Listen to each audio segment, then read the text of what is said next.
আসসালামু আলাইকুম, কেমন আছেন আপনারা সবাই? আজকে একটি ব্লগ নিয়ে চলে আসলাম আপনাদের মাঝে। সেটি হচ্ছে বাজে পদের মাছ। এই যে দেখা যাচ্ছে ধুইতে ধুইতে আমি কিন্তু এটা একদম মাথা টাথা সব কিছু ক্ষয়ে ফেলেছি। এত ধোয়ায় ধুয়েছি, আর এই মাছটা যত ধুবেন ততই কিন্তু কালো কালো কেমন যেন একটা কালচে বের হয়। যতই ধুই ততই আর কি বের হয়। তো ধুইতে ধুইতে আমি এই যে সব কিছু আর কি ক্ষয়ে টয়ে গেছে, তো ধুইতে ধুইতে ওইটা রইছে। তো ওইটাই আজকে আমি ভুনা করব। এই মাছটা খেতে কিন্তু ভালো লাগে, কিন্তু ঘিচি কাটার জন্য আমার কাছে ভালো লাগে না। তো বাসায় যারা আছে তারা আর কি পছন্দ করে এই মাছটা। স্কিপ না করে ফুল ভিডিও দেখুন, অবশ্যই গঠনমূলক একটি কমেন্ট করে পাশেই থাকবেন। আর নতুন হয়ে থাকলে আমার পেজটি ফলো করে যাবেন, ইউটিউব হয়ে থাকলে চ্যানেলটি সাবস্ক্রাইব করে নিত্য নতুন ভিডিও দেখার জন্য পাশে থাকবেন। তো এই মাছটা কিন্তু বেশি প্যারা নেই রান্না করতে। তো মশলাটা সুন্দরভাবে কষিয়ে নিতে হবে আগে কিছুক্ষণ। আমি পেস্ট কাঁচামরিচ ব্রাউন কালার করে তারপরে হচ্ছে আদা রসুনের পেস্ট দিয়ে হলুদ মরিচ দিয়ে লবণ দিয়ে এখন ভালোভাবে কষানোর পরেও মাছটা দিয়ে দিলাম। তো মাছটা দেওয়ার পরে এটা কিন্তু লাড়তে হবে না, লাড়লে হচ্ছে এমনিতেই কিন্তু এটা নরম, তো ভেঙে যাবে। এই মাছটা কিন্তু ভাজতে হয় না, এমনিতেই কষিয়ে পানি দিয়ে একদম ভাজা ভাজা করলে কিন্তু খুবই মজার হয়। তো আপনারা ট্রাই করে খেয়ে দেখতে পারেন। আর এই মাছটা খেতে কিন্তু খুবই দারুণ হয়। সাথে যদি আলু কুচিয়ে দেয় এভাবেও খাওয়া যায়, কিন্তু এভাবে ভাজা ভাজা করলে কি একটু স্বাদ বেশি লাগে, তাই আর কি আমি আলু দিই নাই।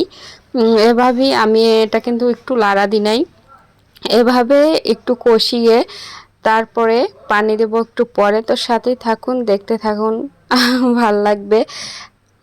দেখেন আমি কিন্তু ওটা লাড়া দিই নাই, তারপরে একটু আর কি নিচে কষিয়ে লাড়া দিয়েছি, মানে লুসনি দিয়ে এমনিতে ঝিকে দিলেই হবে, লাল হচ্ছে ভেঙে যাবে মাছটা।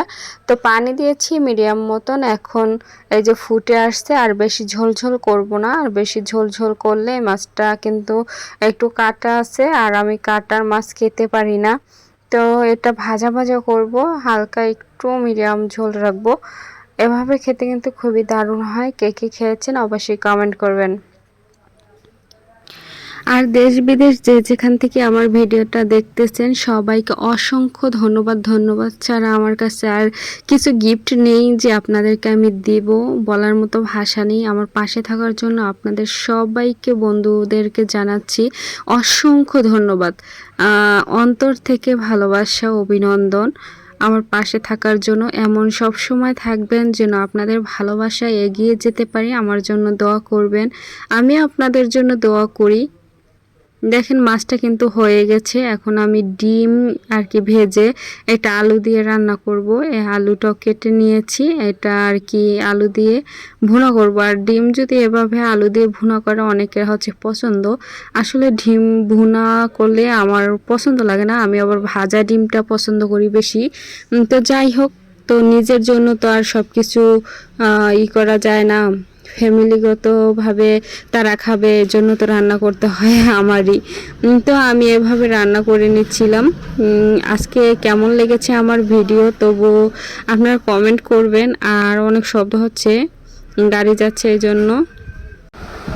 পাঁচমিশালি মাছ রান্না কেমন হয়েছে তাও সবাই কমেন্ট করে বলবেন। আর ডিম দিয়ে আলু রান্না কার কার পছন্দ, এভাবে আছে অনেকেই পছন্দ করে। তাদের কেমন লেগেছে অবশ্যই নিত্য নতুন ভিডিও দেখার জন্য আমার পেজটি ফলো করে পাশে থাকবেন। ইউটিউব হয়ে থাকলে চ্যানেলটা সাবস্ক্রাইব করে দেবেন, আর আমার ভিডিওটা সবাই শেয়ার করে দিবেন প্লিজ। আল্লাহ হাফেজ, সবাই ভালো থাকবেন, সুস্থ থাকবেন।